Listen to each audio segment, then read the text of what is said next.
ko na binlog yung Toycon kanina, no, kasi halos yearly ko naman siyang binavlog kapag ka nagpupunta kami doon. Mas maganda pala yun, no, kapag pupunta ka lang doon, i-enjoy mo lang. Hindi yung kailangan pang gumamit ng camera or something. 2 to 3 days na yata ako may trangkaso, pero kanina medyo may sakit pa rin ako. Pero yun nga, dumiretso kami doon. Sabi ko sa asawa ko magaling na ako kaya kailangan namin pumunta doon. Yung anak ko naman, di ko na naisama kasi graduation niya sa Monday, no? So hindi muna siya pwedeng umalis para hindi siya magkasakit. So pakita ko lang sa inyo guys, no, yung mga nabili namin. Ito yung mga nabili namin sa may Toycon. Kaya sobrang saya namin dalawa ng anak ko. So yun, kwento ko muna bago ko i-unbox yung mga pinamili namin, no. Kanina nakakatuwa lang, no, kasi nung nandoon kami sa may Toycon, pagulat na lang may tumatawag sa akin. So dalawa yata silang tumawag sa akin noon. Yung isa, tinitingnan ko yung Mas Rider Black, no. Tapos sir, parang kilala kita. Ikaw yata yung sa printing shop, no. So nakakatuwa naman, no, kasi nakikilala tayo ng tao. Tapos yung pangalawa naman, bumili raw siya sa akin ng package C. So nakakatuwa lang, no, kasi yung mga sticker na ginawa niya doon ay ginamit niya yung package C na yun, no. So nagbebenta siya ng mga wrestling toys, no. So napabili na rin ako, no, sa kanya. Bumili ako ng 3 toys. So nandito yung 3 toys na yun, no. Siyempre sinuportahan niya ako. Kailangan rin natin suportahan yung kapwa natin seller, no. So huwag na natin itong pahabain at tumahaba yung kwento ko. So ito, unbox natin yung mga pinamili ko. Ano ba tong malaking box na to na parang ref? Unahin na muna natin to. Itong binili ko sa Philbars. So ito, bumili ako ng Funko, The Crow, Eric Draven. Tapos ito naman para sa Opo, ito naman yung sa wife ko, si Santa Claus. Actually guys, ang Funko talaga namin ay makikita nyo naman sa may background ko, no? So ina-unbox ko siya. So yung iba kasi nangungulekta talaga ng Funko kasi para tong ginto, tumataas yung value niya, no? Ako naman, hindi ko naman siya tinitingnan as ganon, no? Ako lang talaga kung ano lang yung mga kilala ko, yung mga idol ko nung bata ako, binibili ko siya, tapos ina-unbox ko rin siya. So inaalis ko siya sa box, parang ganito. Alisin ko na to sa box. Yan. Tapos saka ko siya, yan, saka ko siya hinahawakan talaga, no? Hindi ako yung type ng nangungulekta for resale purposes, no? So hindi ako gano'n, no? Kasi kanina nakita ko si Michael V. Sayang nga lang di ako nakapagpa-picture, no? Kasi medyo tinanghali na kami ng dating doon. Kasi kailangan bumili ng merchandise ng Voltes 5 tapos pwede mong papirman sa kanya, no? So sa kanya ko rin yung narinig yun, na kapag meron kang laruan, buksan mo, paglaruan mo, kasi guys, ang mga bagay na ganito ay design talaga yan, no, para paglaruan, gamitin. At syempre, balang araw masisira rin talaga yan, no? So doon ako natuto sa kanya. Baka kasi malay nyo nga naman, knock on the wood, baka bukas wala na tayo. Hindi pa natin to nahawakan. So yun ang naging ano ko talaga sa pagkukolekta ng mga ganito, no? So ang ginagawa ko, binubuksan ko talaga siya, hinahawakan ko talaga yun sa loob. Yan. So itabi muna natin siya. So yun yung una kong nabiling dalawa. So ito naman, ang mura niya sa akin binenta to, kaya napabili na rin ako. Ang bigay niya sa akin is 2,700 pesos, tas 7 piraso na siya. So nagulat lang ako kasi sobrang mura niya. Siguro naisip ko na rin, no, na ito kasing game na to ay sobrang tagal na niya. So isa ako sa mga siguro mga pioneer na naglaro nito. Hanggang ngayon ito pa rin yung nilalaro ko na game, no. So Clash of Clans, Tag Rider. So sa mga naglaro nito na kinaadikan nyo dati, no, ako guys, hanggang ngayon naglalaro pa rin ako nito. Golem. Ito mga authentic to na mga toys. Ito Peka. Ito naman yung Giant. Tapos ito meron siyang Wall Breaker. Tapos meron 2 Wizard. So marami pa siyang kulang, no. So kung meron kayong ganito na binibenta na ganito yung itsura niya, yung ganito yung itsura ng box, tapos nakita nyo na wala pa ako katulad ng Barbarian, ng Archer, yung King and Queen, Valkyrie, etc. No? Basta kung meron kayong gano'n, no, pwede yung i-lock sa akin para at least makumpleto ko itong mga Clash of Clans, no? Kasi ang tagal ko na naglalaro nito. Tapos next na binili ko, ito yung sinabi ko sa inyo na nagbebenta siya ng wrestling na toys, tapos nag-abili sa amin ng package C. Yan, si Triple H, si The Rock, at syempre si Stone Cold Steve Austin. Actually guys, no, ako talaga ay fans talaga ako ng wrestling since 5 years old pa lang ako. So mas maliit pa ako sa anak ko, nanonood ako ng wrestling. O alam ko na guys na scripted, alam ko naman na fake, sabi ng iba, no, pero kanya-kanyang trip yan, eh, no? So walang basagan ng trip. Kung gusto namin ng ganito, nanonood kami ng ganon, na parang nanonood lang rin naman kami ng movie, no? So hayaan nyo na lang kami, okay? So ito siya, bumili ako ng 3 wrestling figure. So nabili ko siya ng 850 dapat isa nito, eh. So diniscountan ako ni sir. Ginawa niyang 2.4 na lang yung 3, tapos binigyan niya ako ng Triple H. Ito yung King of Kings. Very nice.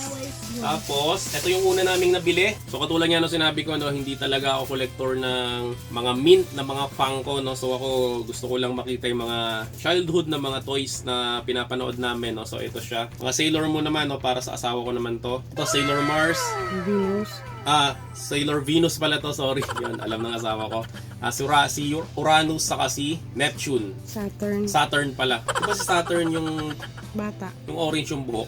Ito, bumili rin yung wife ko ng damit sa needs.ph, no? So mga kailangan nyo ng mga legit na mga Funko Pop, no? Katulad ng mga binili ko doon sa may mga collection ko, no? Usually yun guys, so galing sa needs.ph, no? So meron silang FB page, hanapin nyo lang needs.ph. So ito, nabili niya si Loki XL, yan, damit ng Funko. So, lagay muna natin dito. Tapos next, kasi yung anak ko is meron siyang Mario na brothers and Luigi, di ba nak? No, opo. Opo. And here's Bowser, no? So ito nabili ko siya ng mura. 1.5 lang yata ito binigay sa akin kasi may damage siya sa may likod, no? So natanggal yung isa niyang spike natanggal. Ito, Oh, did you know, baby? You seen her already? ito, tanggal yung isa niyang spike. Also the tail. No, the tail is here na. Binenta niya sa akin ng mura lang to. Pero katulad niya ulit ng sinabi ko, hindi naman ako maselan, no? So, basta nakikita ko lang siya. Ito, pwede naman to idikit ng tree frog na oily glue. Yung binibenta namin, no? So, matibay yun. So, testing nga natin dito, no? So, ito guys, try natin yung binibenta na natin na tree frog, no? So, nag-promote pa ako. So, lagyan lang natin dito ng, tapos, kabit lang natin dito. Yan, so, mabilis siya lang kumabit, di ba? Yan, hindi na siya nang hulog. No? So, effective rin siya. So, ito guys, si Bowser. So, meron na siyang Mario and Luigi. Si Donkey Kong, wala pa tayo na. Saka si Peach na so cool. He's so cool. Also, Nandun ba siya? I also see Koopas. Opo. Yan, so ito siya guys. No? So, ito yung Bowser namin. Anak Bowser. It's for you. You love it? So it's heavy. Opo, that's not so heavy. You love it? Tail. You love it? I love you. Ang kabit na tail. So, dito na tayo guys sa may finale, no? Ang konting kwento lang. So, ito nakita ko doon sa may seller na isa, binibenta niya to for 5,000 pesos. Tapos, nung hindi ko siya binili, no? So, inawakan ko lang siya. Tapos, ito naman, yung ito, may nagbibenta nito mas maliit na Voltes 5, binibenta niya ng parang 15. Tapos, sabi niya 40 na lang raw. Tapos, hanggang 13,800 raw. Natawaran ko ng 13,000 na isa ibenta. So, tapos, nung lumipit ako may na isang pambut. Yun nga, nakita ko yung mas malaki. So, hindi na natanggal yung mata ko sa kanya. So, sabi ko na lang sa asawa ko, matutuwa yung anak natin ito. Nabola ko yung asawa ko, kaya naiuwi na namin to. Isa pang istorya, 2011. Siyempre, nangailangan ng pera, nagipit. So, lahat ng collection ko ng laruan dati ay binenta ko. Lalong-lalo na guys yung Voltes 5 na GX31 na Soul of Choco Gin, no? So, ang bili ko lang dun dati is mga 11,000 lang yata. Ngayon, binibenta na siya for 20 to 30,000 na siya ngayon binibenta. So, mga laruan pala guys, no? Ganun talaga siya, tumataas ang value niya. So, yun nga. Nangailangan ng pera, nagsikap lang ulit hanggang sa natayo yung printing shock nuts. So, ito, nakabili ako ng mas malaking Voltes 5. So, ito muna. Unbox natin to. Sabi nila life size na laser sword. Pero paano masabing life size? Ang laki-laki ni Voltes 5. So, tao size lang to na laser sword. So, ito na siya guys. So, i-open na natin siya. So, itong binili ko to ay finri niya lang to. Yun oh. Wow! Wow! Wow! So, meron siyang stand. Tapos, ito na yung laser sword! Tetet. So ito siya guys, ang haba niya. Siguro around 3 feet to. Ito na ko, hold the laser sword. Ito gustong gusto ko ito ng anak ko. Laser sword! This need to be tangga and kabit. Okay po. Okay. To make the sword. Tayo ko muna dyan nak. Ito na, open na natin to. Are you excited? So ito yung open na natin. Gawa raw siya ng Super Vinyl Icarus Toys SB22. No, nung binibenta to dun eh, inaalo ko na rin sa iba kaso walang bumili. So ito talaga guys ay dream toy ng halos lahat ng mga bata na kasing edaran ko dati. Ito yung pangarap. So ito nabili ko na siya. Yung dati kong maliit na Voltes 5 na binenta kasi nga nawala ng pera. Nagsikap na tayo ang printing jack. No? So nakabili ako ng mas malaking Voltes 5. So sana hindi mahulog. Yan. So guys, so winide ko muna yung camera ko no? Kasi hindi siya kasi sa camera ko. So sobrang laki nito. So ito, open mo na sa may ilalim. Bigat. Grabe. Ito na. Are you excited? Excited. Ito na. What's the What? It's so big! It's so big. Yan, so ito guys. So ilabas lang natin na. Grabe ito guys, sa sobrang laki nito para kami dalang anak. Go. Woo! Go. Ito, meron siyang extra kamay oh. So ito na siya guys. Woo! Kasing laki ni Bajuju. Sobrang bigat niya. So, paano kaya ito mapapirman sa artist na gumawa nito? So, ito yung anak ko. So, ito si Voltes 5. So, magkasinlaki na sila. Tapos, meron siyang kasamang kamay dito. Tignan ko nga anak, baka dito talaga yung nakadesign eh. So, di ko sure kung dito to masyado siyang malaki. Yan, so ito na siya guys, no? So, ganito siya kalaki. So, kapag kinarga mo siya, para kang may kargang bata. Ah, ang bigat! Nakakatuwa, no? Isa sa mga dream toys ko ay natupad na rin sa wakas. So, yun lang.